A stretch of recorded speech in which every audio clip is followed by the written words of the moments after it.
Hey y'all, it's Kelly from Dixie Darlins, and I've got another fun tutorial for y'all today. I know I've tried to come up with another word, but I just can't. They're all so fun, and I get so excited to share them all with you, and fun's the best word I know to describe it. So you guys are going to get another fun tutorial, and then I also warned y'all that y'all are going to be sick of me by the time these Dixie Darlins transfers from Southern Belle Glitter actually got in your hands, and y'all probably are already sick of it, but I can't help it. I get so excited. There's so many elements that I can use so many different ways on these transfer sheets, and so I had to bring another one to y'all. And when I shared this cup, you guys asked for a tutorial, so it's something that basically you've seen me do in multiple other tutorials, but I'm gonna show you probably several different techniques that maybe you have or haven't seen all wrapped up in one. So I've got a 20-ounce skinny with a handle. So you're gonna see me vinyl wrap with a handle, and then I'm gonna go in and I'm gonna layer some foils, and then I'm gonna layer a transfer. So it was a lot of fun to work on. I'm obsessed with this Highland cow that is included in the Dixie Darlins transfers. I hope that you guys love it. I want like a lot of these cows. Like I probably could just do a whole sheet of this Highland cow. He's so stinking cute. So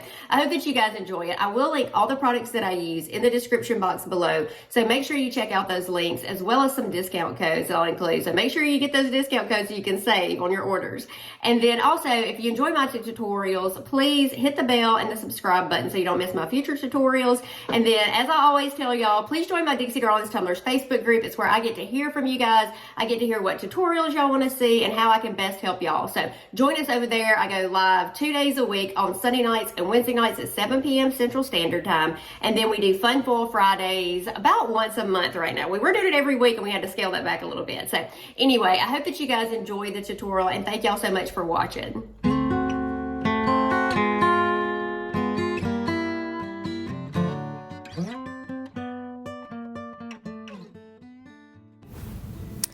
Okay, y'all, we are starting with the 20-ounce skinny straight with a handle. It's called the 20-ounce skinny mug, and it's from Craft Haven. And then I'm going to use this beautiful vinyl pattern from the Vinyl Cottage, and it is Hearts 15.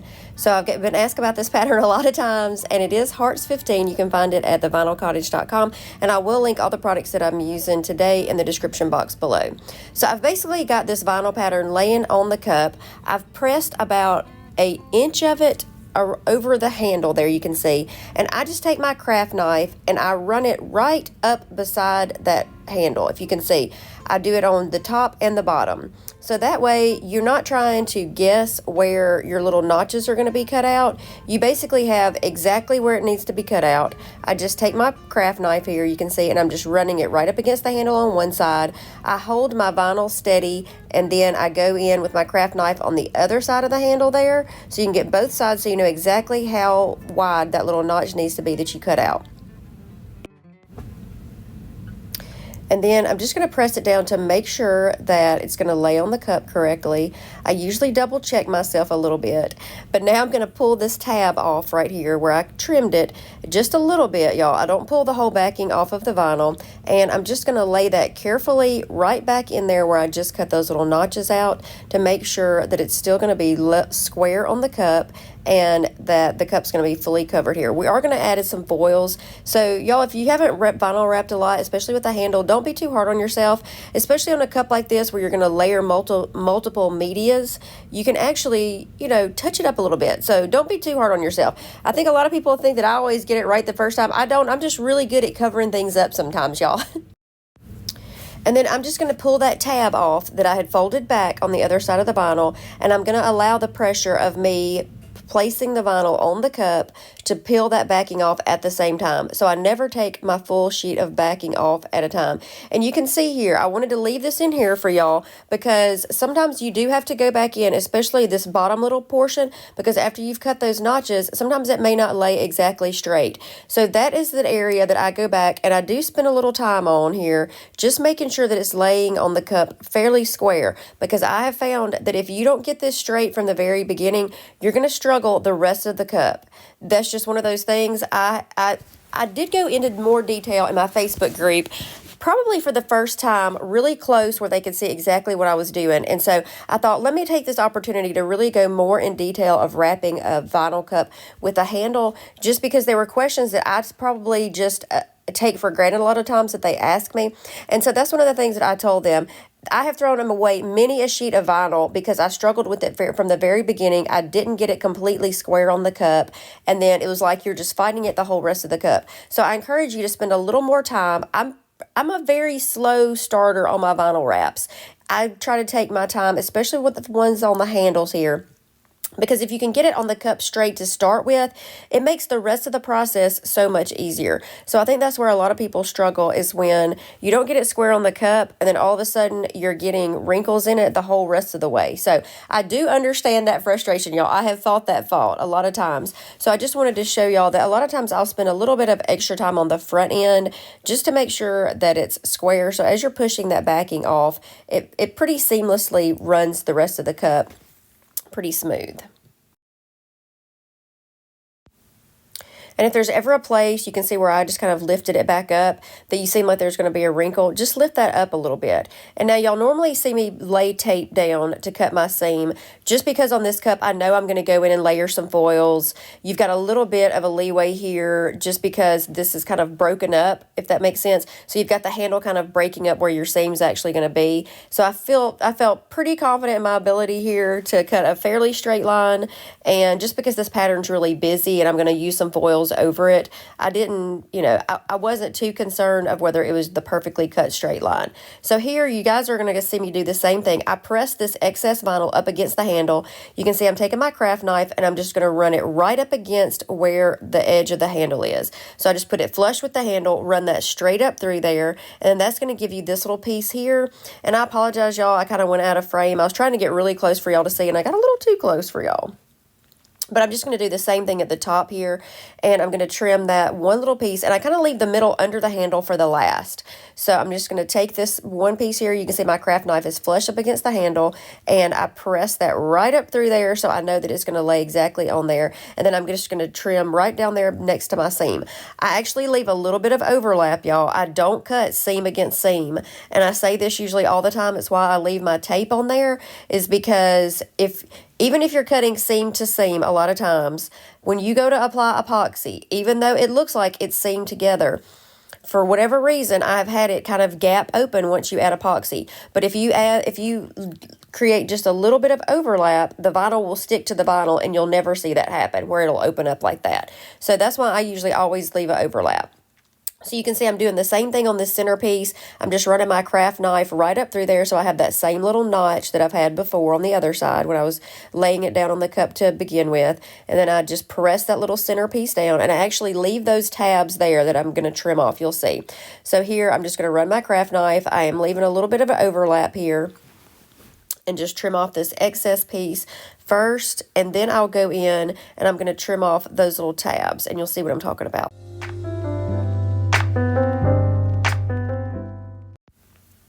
So I've peeled the extra off. You can see the tabs are kind of laying right there on the handle.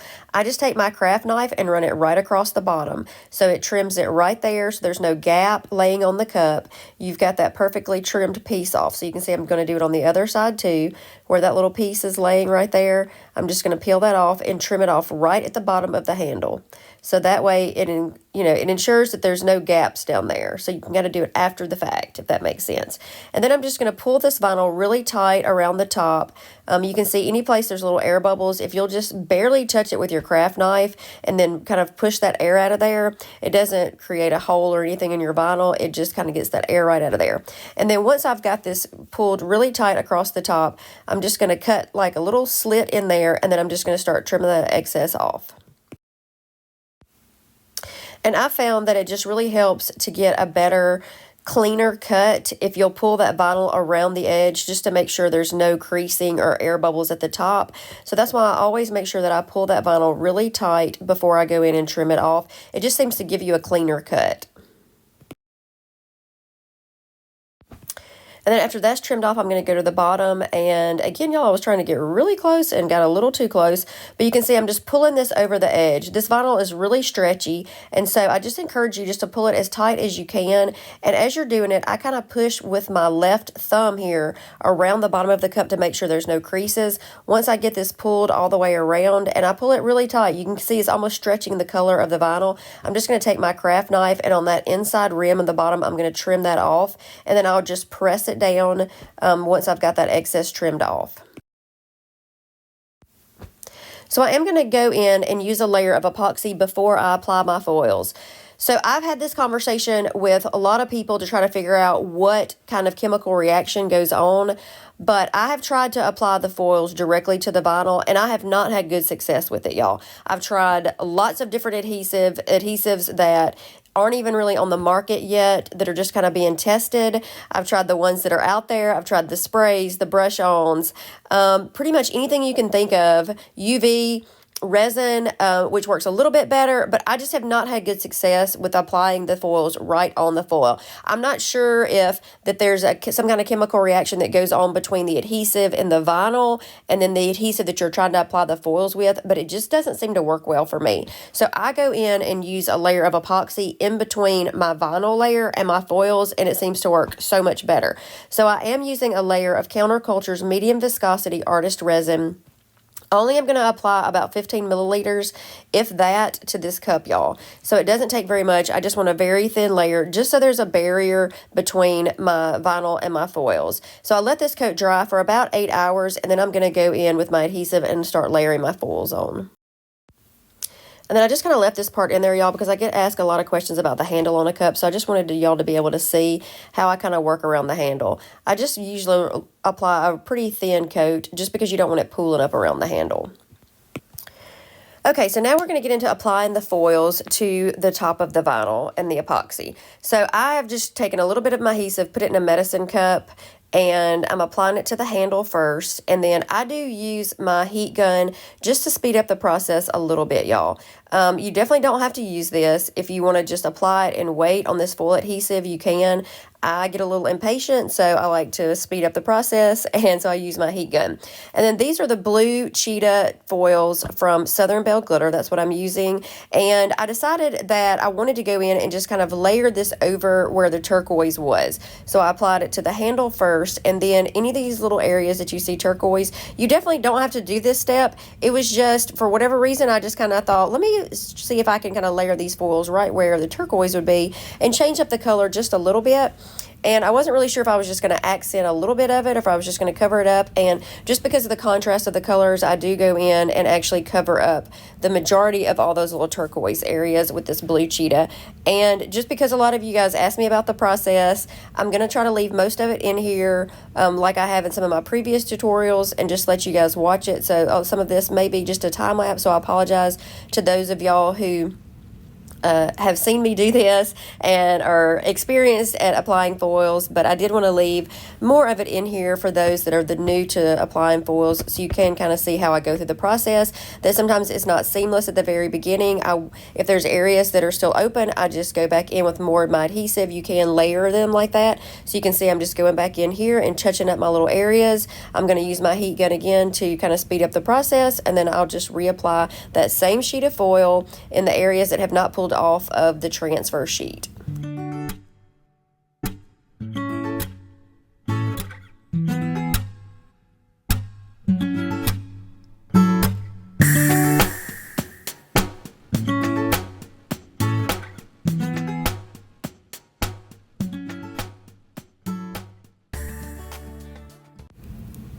And then basically I'm just going to keep working my way around the cup until I'm finished, until I get all those little turquoise areas covered up. So that's kind of the process there. And then I do go in with a layer of epoxy again. So I did use another 15 milliliters of Counterculture's medium viscosity. So now I'm going to go in and I'm going to layer the foils that I'm going to use before I use my transfer. So you can kind of see I'm taking my paintbrush, I'm just dipping it down into my adhesive, and I'm just applying that to the cup in just kind of a random pattern. I wanted more of a starburst pattern here than I wanted like a solid coverage. So I just kind of do it in that pattern. Like you guys might have seen me do, I did a big tie-dye tumbler that was all done with foils. I'm doing this one similar to that, where I just kind of make random brush strokes that almost are creating a starburst, is what I consider it, pattern. And then I'm going to use the small spot gold leopard foils. These are also from Southern Belle Glitter. I'm going to lay a coat of that down first. So I'm going to do a coverage of that. Then I'm going to go in and layer more of the blue in kind of a more random pattern. And then you're going to see me go in with Hey Dolly. I am aware that when I put this tutorial out that Hey Dolly is sold out at this moment, but you guys stay tuned, stay patient. She is restocking. She restocks on a regular basis. So if something's not there today that you're looking for, it may be there tomorrow. So you guys just keep check. And then I do try to update you in my Facebook group as much as I can on what's being restocked, what new's coming, when new is coming, all that fun stuff.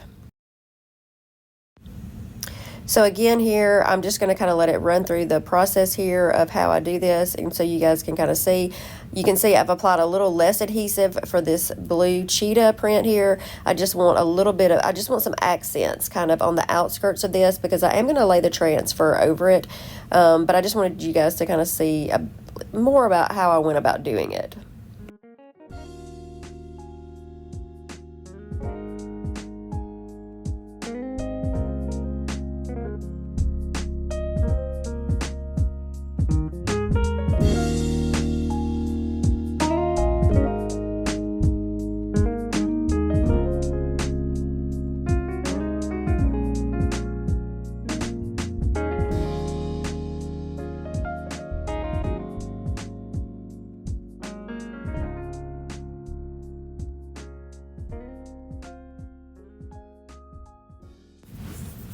Then I'm going to go in here with Hey Dolly, and just because y'all know, probably if you've watched any of my tutorials, Hey Dolly would be probably right now my favorite foil. I do love the silver and gold aspect of it. It just gives you so much variety with other elements that you wanted to add to the cup, be it having the silver and the gold. And it's just a really good gold. And y'all know what I'm talking about. Sometimes it's really hard to find a good gold color. It's either too yellow or too brassy or too light. And so this Hey Dolly to me just is kind of the perfect mix of everything right now.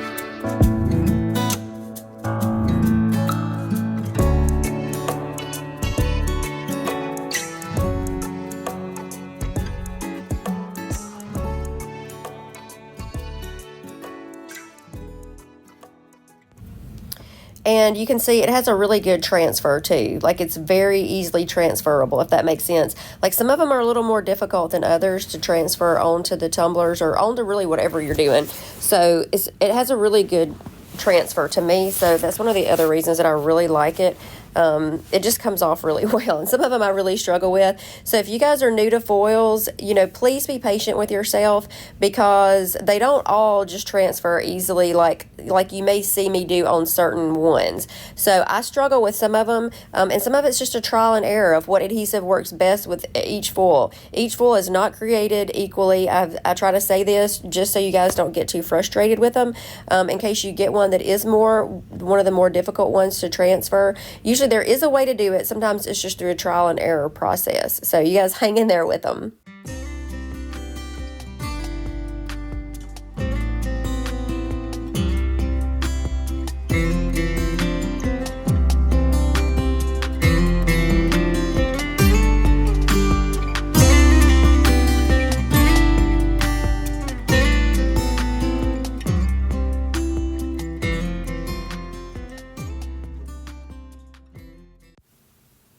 And then after I've got my foils like I want them, I am going to go in and apply my Highland Cow transfer. And y'all, these transfers are coming if you're watching this being posted today as it is. These are in the Dixie Darlins transfer set from Southern Belle Glitter. They are supposed to be listed online Monday. There has been a waiting list that was set up for them. So those people will have access to shop first. And then I will post in the Facebook group the minute I promise y'all that they go live online. It's supposed to be on Monday.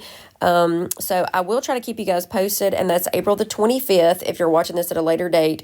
So I'm not sure how fast the rest of them will sell out. I will keep you guys posted on restocks as well. So, but you can actually add any little image. So obviously, y'all, I love my Dixie Darlins transfers, but I also do put these out there just for inspiration for your own designs that you guys want to do, of just different ways that I try to incorporate different elements. So obviously, I'm all about everybody creating like amazing art. So anyway, so I do go in with the bottom, and I'm going to cover it with foils. I'm going to apply my adhesive here, and then I'm going to do a layer first of Hello Dolly here on the bottom, and then I'll kind of go back in after the fact and layer the blue cheetah just to again add some little accents. So I know that this Hello Dolly is going to give me really good coverage and a good transfer. So you can see I just kind of lay it down, and this is actually a burnishing tool. It's just a little wooden stick, y'all, that comes with the transfers. You'll see me use it with the transfers, but it also works well to transfer the foils onto the tumblers as well. But you can use anything, you know, if you've got your tool that you use to apply your transfer tape to your decals and things, that works as well too. And then basically right after I finish the bottom, I'm going to go in and I'm going to add another layer of Counterculture's Medium Viscosity Artist Resin. And I do use about 20 milliliters at this point. And I'm just going to try to do really good coverage here. Make sure I get the bottom really good. I'm going to let this coat dry for about 4 to 6 hours. And then I do go in with another coat. So and then I actually ended up going in with a third coat, and I do sand my rim at the top, y'all. I just have a sanding block that I purchased from Amazon. I usually get them in a 4-pack, and I think they're in 60, 80, 120, and 220 are the grits. I'll have them linked in my Amazon's favorite things too. I a lot of times forget to tell you guys about sanding the rims, but I definitely go in multiple times in between coats and just sand that rim so you have an exposed area for your epoxy to adhere to. So anyway, I'm going to do that. And then I add a final coat of Counterculture's Medium Viscosity Artist Resin, and each layer I use about 20 after I have all my decals on there. And just make sure I cover the bottom really well. I will go in with my torch and pop any bubbles. Just very quickly I move across this, especially if you've got foils or transfers, you know, make sure not to leave your heat on it too much. And then you guys can kind of see how I apply the epoxy to my handle. I do make sure to get that area and kind of clean off that area where the handle attaches to the cup, because it will pull up there a little bit. So I'd say that's the only caveat as far as applying epoxy to a handled tumbler, is just make sure right there where it attaches to the cup, even after, go back in and kind of run your finger through there just so it won't pull up there. So after we let our final coat dry, we will have our final design. So I hope that you guys enjoyed this. I will link all the products that I used in the description box below with some discount codes, so y'all make sure to check those out, as well as hop over to Dixie Darlins Tumblers Facebook group, join our Facebook group, share your creations with me, and as always, please let me know any questions that you guys might have. I'm always happy to answer questions, and thank y'all so much for watching, and I'll see y'all again soon.